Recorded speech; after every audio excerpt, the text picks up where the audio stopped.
to this Urban Tango Nights tutorial series. This series is a series of 7 tutorial videos covering the basics of Argentine Tango, taking you through the tango posture, the embrace, balanceo, tango walk in different systems, the side step, the forward cross or front cross, the Ocho in both forward and back forms, Ocho cortado, Giro. Throughout these videos we will be referring to moves covered in this series of videos and also possibly referring to moves that will come up in later series of videos, moves such as ganchos, cicadas, barridas, valeos. This series is designed to be a standalone series to get you dancing tango. However, it will not be a replacement for full classes, so please look for local classes in your area and support those. Throughout this video, we will be showing you common moves. I'm talking you through that, explaining the technique and the principle behind the technique. We will also be giving you exercises that can be done in both a couple and solo, which will help you enforce the technique and hopefully get you dancing on the dance floor quicker. Obviously, this series will not be able to cover everything in Argentine Tango, but it will act as a very good guide for you to begin with. This is the last in this series of Urban Tango Nights tutorial videos teaching you how to dance Argentine Tango. In this video, we'll be looking at the Giro. It is what's known as a turn in Argentine Tango. We will be teaching it from the anti-clockwise point of view, but please bear in mind that this can be reversed and done in a clockwise point of view, and the technique stays pretty much the same. We will discuss briefly in the video how to transition between a clockwise and anti-clockwise Giro, as well as the usual ways of getting in and out. So the Giro is one of these moves that has become almost a set series of steps. So we will teach the common pattern and obviously describe some ways of which you can break the pattern to create something more individual and ensure that you are leading and following. Giros involve the follower normally moving around the leader, which means to make it travel less distance, a closer embrace is desirable. However, doing them in open embrace allows you to have more options once you get into doing things with the Giro, which is beyond the scope of this series. We're going to start off with a side step to the left, and then I'm going to open my follower up by twisting my chest to the left, like I was doing a forward Ocho. My follower is now going to pivot around, step around me with her left leg. I can close my feet together at this point. I'm then going to continue twisting my chest to my left as my follower brings her feet together, pivots in front of me, and as I continue moving to my left, my follower is going to sidestep around me. I'm now going to twist my follower into a back pivot. I'm using my hips slightly for this, similar to what I did with my back Ochos. So she's pivoting backwards. As I continue to move to my left, she's going to step back and around me before coming back into a side step, ready to repeat the sequence with a forward step.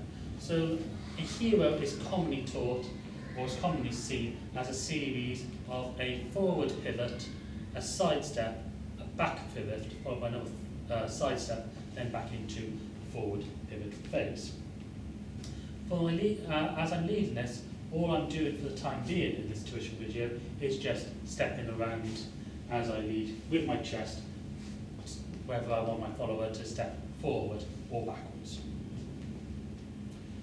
Alison will now explain the different phases of the Giro and what technique she is using. So, pushing along the floor for the side step, like as we did in an earlier video. My leader is opening the door, so I know I need to take a step forward. I'm going to bring my feet together and pass before I take that step. Again, again, arching my foot as I did in the Ocho, so that I'm trying to get back in front of his chest. I'm going to bring my feet together and pivot. I'm going to hit this moment here where I'm back in front of his chest, and you can choose to do something else. He's then going to lead me another side step, so I'm going to take that side step again. I'm trying to keep that side step close to my leader, so I want to stay with him. I'm going to bring my feet together again, and he's going to pivot me into a back pivot. Again, I'm going to pivot with my feet closed. I'm going to take that back step again, trying to stay close to my leader. Bringing my feet together and passing, and I'm going to take that final side step. So make sure that when you're doing a hero that you do keep it nice and clean, and that you are, even though you're taking effectively a step over here, that you do in fact pass the other foot before you take that step to make it nice and tidy, and make sure that you're trying to keep your steps close to your leader to keep the turn tight. I should also point out that in a hero, we've got these different phases of a forward step, a side step, and a back step. Each phase is equally important, and each phase should follow the leader's step. It is common to see people ignoring the side steps while doing these heroes and not following the size of the steps, therefore taking smaller side steps, or just doing a change of weight when they close their feet together. Therefore, you should always have the side steps. Later on in other series that we will film, we will look at adding things like cicadas into the hero, and this would be impossible if the follower is not doing the side steps.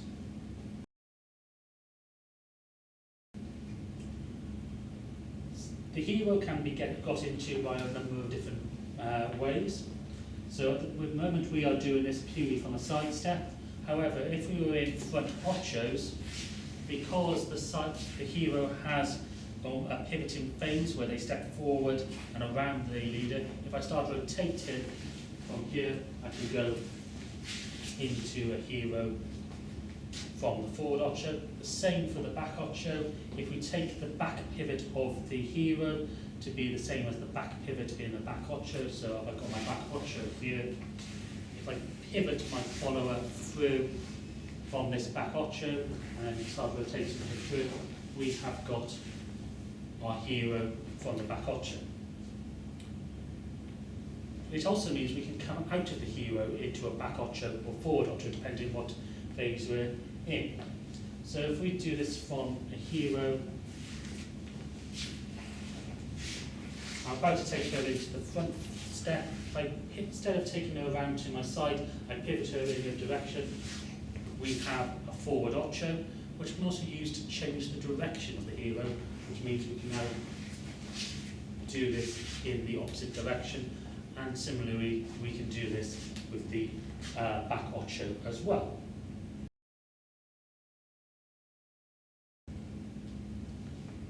For leaders, we have options within this step. Because we're just stepping around currently, we have options to change our weight as many times as we like. So this allows us to do things with our feet, which allows us to go things like cicadas in later videos.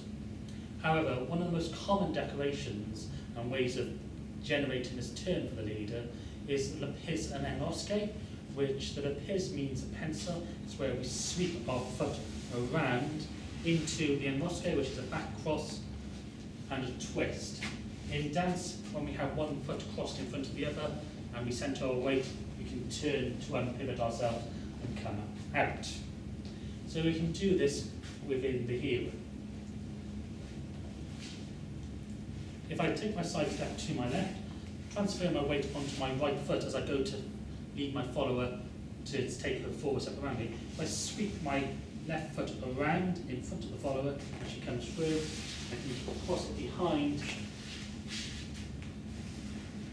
and then ready to do another. So this is Lapiz and Enrosque within the hero. There are numbers of techniques we can use to do this. Some people will like to sink down while doing the Lapiz, and then as they come up into the Enrosque, they will come up, which will add a bit of a wave into your hero. Some people will stay up through all of this to turn while doing your Enrosque. So there are multiple ways of doing this which go a little bit beyond the scope of this course. We will look at one final way into the hero now, which is called the media luna, which is another step in tango which is considered to be a series of steps, and it's a half turn, but will naturally lead into a hero. From the outside system of walking, I'm stepping through with my right foot, but then I'm going to twist my chest to my left and put myself into this back cross as a leader. As I twist my chest to my left, my follower will take the side step. She's now ready to do her forward step around me, which means that I'm ready to go to my Lapiz, and we have our heroes, so we can link heroes together within this way. We can also do other ways out of the hero. As the hero has a series of side steps in it, we can use our elements from our side step class from earlier in the series, so we can come out with leg wraps and shoe shines as well. Please bear in mind, as followers, please don't speed up your heroes, follow what is being led. There is a tendency to make the hero be very quick and continuous, and therefore missing opportunities for the leaders. Yeah, unless the leader changes the pace, every step is equal, so you should be taking it a steady pace as you're going around, especially if the leader's doing decorations like that. They might be slightly less on balance as they're not so used to being on one foot as a follower. So if you're taking a nice steady pace around with good equal sized steps in a nice circle around them, it really helps the leader as well. Please also bear in mind that with this hero currently, I am staying in the centre and the followers moving around us. We can do heroes where the centre is shared between the two of us, and then we move around, and heroes can travel around the floor as well. We will now just look at some solo exercises that you can use for doing your heroes. Leaders, we can practice our enrosques, making sure we're in our tango position. We can do this as a pure decoration before coming in behind and allowing ourselves to turn, trying to create our balance and working on this sort of technique, and making sure we have the isolation in our chest so we can control our chest while doing these moves. For followers technique, again, this should be followed by leaders as well, just because sometimes leaders do the follower steps with heroes. There are a number of ways of practicing this. Often people will suggest putting something in the floor and practicing your heroes around that. That is one method to make sure you're not travelling around and ensure that you are taking big enough steps. However, what we would suggest is make sure that your practice technique, pick a point on the floor and then do your heroes around that point, and practice the amount of rotation you get from each step. So we have to put a mark on the floor by here. Alison will now practice her heroes around that step. So she's stepping forward, side stepping around it, side stepping backward, always bringing her feet together, following this pattern. However, she can also do this by taking smaller steps around this point, or larger steps. She can also vary the amount of rotation she gets through each pivot, so to create different styles. If you were doing this around a more solid object, such as a chair or a bin, you will tend to always pick the same size steps, so then into... If you are doing it around an object, you tend to end up with a very square hero, and obviously leaders are not square, so they don't quite give you the same feeling as if you're going around a point, a central point.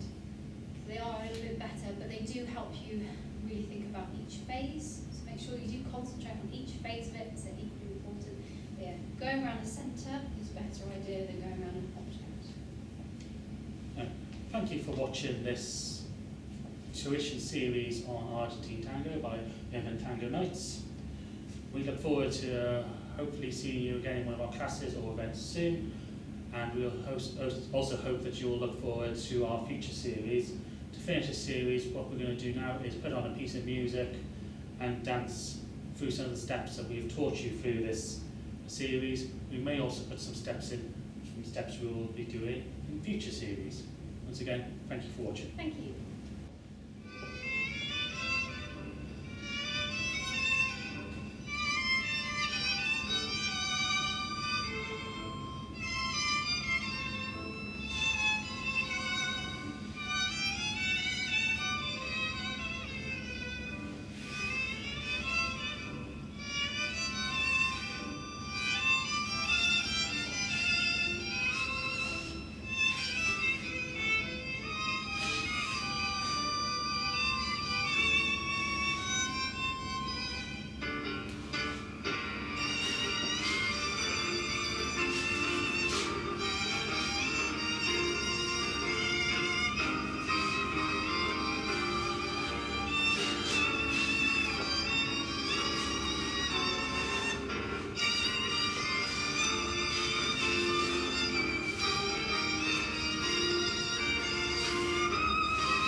Thank you for watching this Urban Tango Nights tutorial video. We hope you are looking forward to the next series. If you've enjoyed this video, please hit the like and subscribe button. Press the bell icon to get notifications every time we upload a video. Please follow us on social media and visit our website to subscribe to our newsletter. Links in the description below.